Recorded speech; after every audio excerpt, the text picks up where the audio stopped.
Hello guys, welcome back to another video. Hope you all doing good. In this video we have R15 V2, which is a special edition. This color is called Adrenaline Red. In this video we'll see should you still buy one in 2025. Let's launch this motorcycle.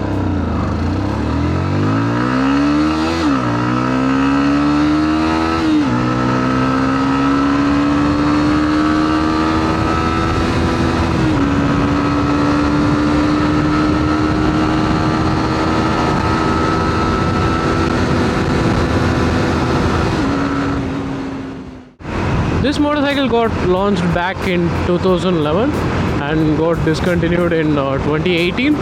But even in 2018, this bike was a good seller. It was selling about 7,000, 8,000 units a month, which is quite a lot for a motorcycle. Okay, we'll just do a top speed run of this motorcycle.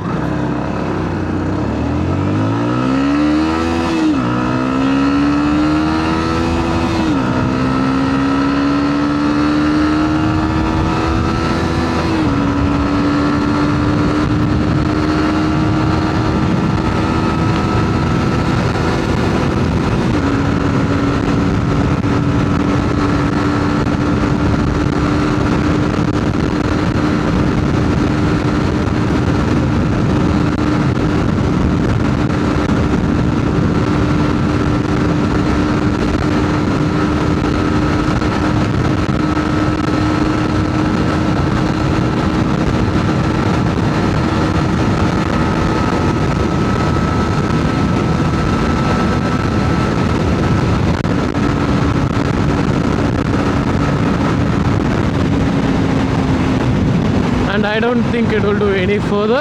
In 5th gear, it about 130 kilometers per hour it reaches its red line.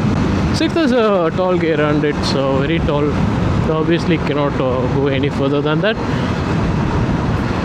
So as I was saying, it got discontinued back in 2018. It was still selling in good numbers. It was selling about 7,000 units a month, which is good for a motorcycle. Yamaha just wanted to sell the V3 version of it, so they discontinued this motorcycle. As you all know, this bike gets 150cc liquid cooled engine. Even in today's age, this is a very modern engine. It has a liquid cooling, fuel injection and all those stuff.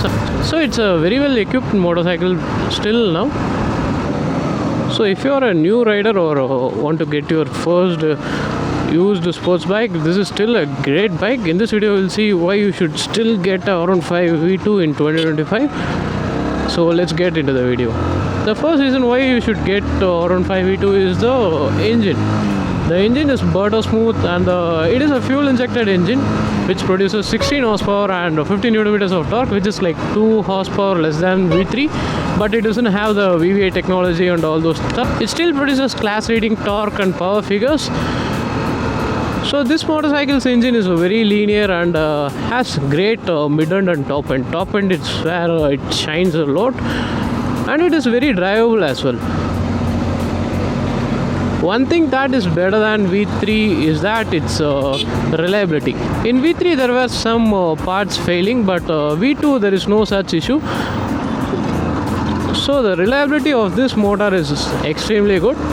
And the second reason why you should buy V2 is that its riding posture is extremely good. It's very sporty, and it's not so leaned in as a V3. If you have ridden a V3, you would know that V3 is very aggressive for a 150cc motorcycle. Yeah, it's good to have that aggressive of a motorcycle, but V2 is quite good and livable in my opinion. And the riding dynamics of the bike is really good. It's very easy and nimble to ride, and it's very chuckable. And performance of this motorcycle is really good, and brakes also work really good. And the next reason why you should buy this motorcycle is for its looks. In my opinion, it's quite perfect. Its design language was derived from R1. It's a great looking motorcycle, and the proportions were just right. It just looks perfect in my opinion, and I'm very sure that you would love the looks of this motorcycle. So coming to the reasons not to buy is this rear seat. Calling it a rear seat would be generous, unless if you're like me who rides alone all the time. So this is the first con of the motorcycle. This rear seat is very impractical and you cannot place your foot anywhere, and you can see I will come to this bit next, and it's a very impractical, and it doesn't have to be something like this. So actually a lot of people were not buying this model for this very particular reason, and they were also offering a Model S, but it was of old design. It was nothing close to this. This looks very good. The rear looks really good, but it's very impractical. If you are planning to take someone in the rear seat, you probably shouldn't buy this motorcycle. But if you are like me who rides alone, it is okay. And the second problem with this motorcycle is this plastic panels. It is common that fad motorcycle have issue with these fairings. This can be easily broken. If you drop this motorcycle, the first thing that touches the ground will be its panels. It is common to all fad motorcycle, but in R15 you can see like these sharp designs. If you let someone to sit here, you would probably break these panels. And coming to the next one of this motorcycle is these panels are very hard to find, and it's quite expensive. This motorcycle is quite a premium when it got launched, so the parts also are on the premium side. Of course, this bike is very reliable. You're most probably not going to change any mechanical parts of this motorcycle, but the plastic parts, that is this fairing and all these stuffs, are quite fragile and easy to break, and the availability of that parts are quite hard, and even if you go to the service center and order, it will take months to get those parts. So if you are planning to buy this motorcycle, keep this in mind. So the con of this motorcycle can be easily overcome, I think. So this motorcycle you can find one in good condition in used market for about 50 to 70,000 rupees. For that money, I really think that it offers a great value, and for that money I genuinely think that it is a great motorcycle. It is something you can learn on. This is a very underrated motorcycle. Always keep this in mind. If you are buying something used, always buy something that is underrated, whether it's car or bike, so that you are going to get a lot of value of it. So in a whole, I think R15 V2 is a great motorcycle, and I really enjoyed riding this motorcycle. And if you're also planning to buy one used, it is a great motorcycle.